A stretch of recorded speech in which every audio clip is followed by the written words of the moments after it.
Common sense has prevailed as the games in and around Valencia have been postponed this weekend after those devastating floods. At Mestalla, Valencia won't play Real Madrid. Villarreal against Rayo Vallecano also postponed.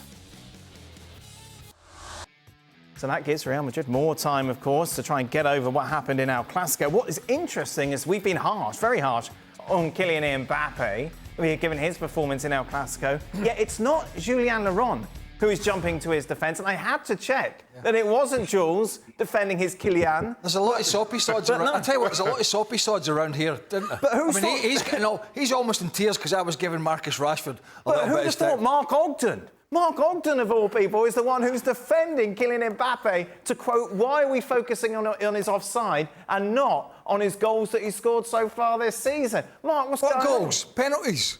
Well, let's see what Mark Ogden has to say. It's exciting. The issue for me, a big player was made of the fact that he was offside 8 times in the game. You know, that's not a great stat. It's the most that any player has been offside in La Liga for over 10 years. But I think he's not been helped by the fact that there's no Toni Kroos anymore. He's retired, and Luka Modric barely plays now. And he came on when the game was gone at the weekend. Players that he's playing with are not the creative players that he would expect to play with that would feed in the passes that he would have had a year ago. Are you buying what Mark's selling? Well, I kind of see about the sort of Luka Modric didn't start the game. Toni Kroos is gone. They're definitely a calibre and some above any of these midfielders in terms of passing the ball, and I include Jude Bellingham. Jude Bellingham is very much a box-to-box player. He can pass the ball, but his range of passing, as is Valverde and certainly the two French boys, is not in the calibre of the players that we just mentioned. However, the timing of Mbappe's runs at the weekend were almost schoolboyish. I mean, it was just going too early, too anxious, and no. I mean, I just can't. But I think what's happened here is Augie's had to write a column. Do you think the editors called him up and said, look, we need someone? Well, I think what's happened is he says, Jules is too busy at his football shirt shop. He said he's out buying shirts. He said, look, you're up there in the northwest, sitting on your backside. We need to call him off you, and he's gone. Written on Amorim. Let's feel. But the thing is, and I take your point, Augie, about I take your point about Messi and Ronaldo, and probably nobody. I don't think we are. I don't think that's. I don't think we're doing that. But what in Mbappe's head? This is my point. In Mbappe's head, he thinks he is an equal to those players, but he's not. He is not. Yes, he may have won the World Cup. Yes, he may have won other stuff and been successful. But he is not their equal. He is not going to be getting the best part of 50 goals and the performances every year for a decade plus at the highest level. Not in France, in England and in Spain, where it's cutthroat, big boy stuff. Barcelona, Real Madrid. And he is not at their level. Maybe one day he will get there for 2 or 3 seasons. But the point is, in his head, and it is a big head, he's got a big head, and he's an ego. He's got a big ego. It's all about him, right? It is all about him, and he hasn't played well this season. Neither have Real Madrid. But in his head, he thinks he's an equal of Messi and Ronaldo, and he thinks everything at Real Madrid now revolves around him, whether people tell you that's the case or not. So he has to go out and play with the big boys. And he has to go out because he is the guy now that when they used to whistle at Benzema and Ronaldo and all the other ones at the Bernabeu, he is the guy now. Jude Bellingham went in there last year and did it and carried the team for 6 months, maybe more. Carried them on his shoulders. He hasn't done that. He scored the odd penalty when people have felt sorry for him. There you go. Yeah. There you go. He has not carried this team yet. And he is expected to be a big part of carrying the team. So, for me, there is no sympathy. When you are so bullish about your own ability, when you've made it about yourself for as often and as much time as he has, you have to go to the Bernabeu and you have to perform. And thus far, we have seen a substandard Kylian Mbappe. Oh, you soppy. No. Go on, give me some tissues. This is on Kylian Mbappe. This entirely is on Kylian Mbappe. Where I disagree is, I'm not sure that he really thinks that he's in the category of a Messi. Oh, he does. I don't think. Oh, he does. You can bet your bottom dollar. All I'm saying is, I don't think he does. There's no question that certainly during his time at PSG, it was all about him.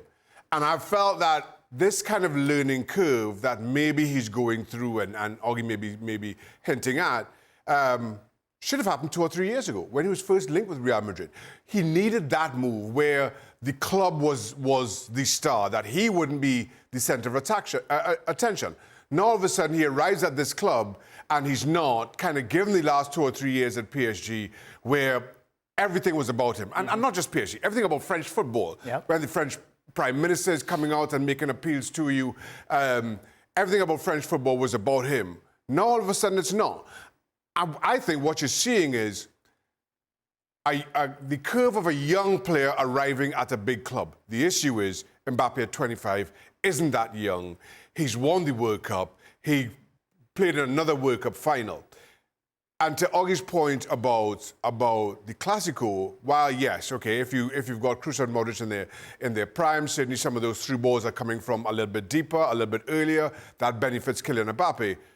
But you can't question some of the passes that he was on the end of. Or more to the point, his inability to adjust, to just stay half a yard back, just a little bit more, while those passes are coming from a little bit closer. That's what good players do. You don't have to be a Ronaldo or a Messi to recognize and adjust to that.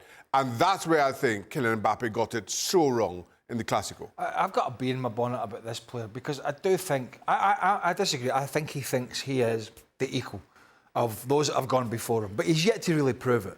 But here's a guy who, and Julian Laurens has backed this up by saying, Didier Deschamps for the national team understands that he's not going to put a shift in.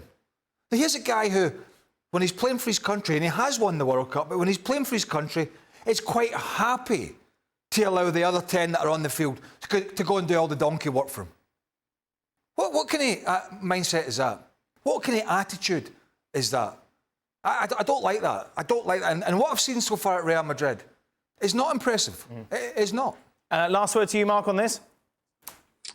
Yeah, listen, I stand by what I said. I tell what the guys are saying that, you know, he's not performed anywhere near his level and he needs to check the ego in a little bit. But I do think that he's probably gone to Real Madrid thinking that it's a team of superstars and Galacticos, that it is, but it's not a team of super players. I just think it's a team that won La Liga, that won the Champions League last season, Mark. But they've and lost you can use Kroos, obviously, but that's one player. Yeah, they've lost Kroos.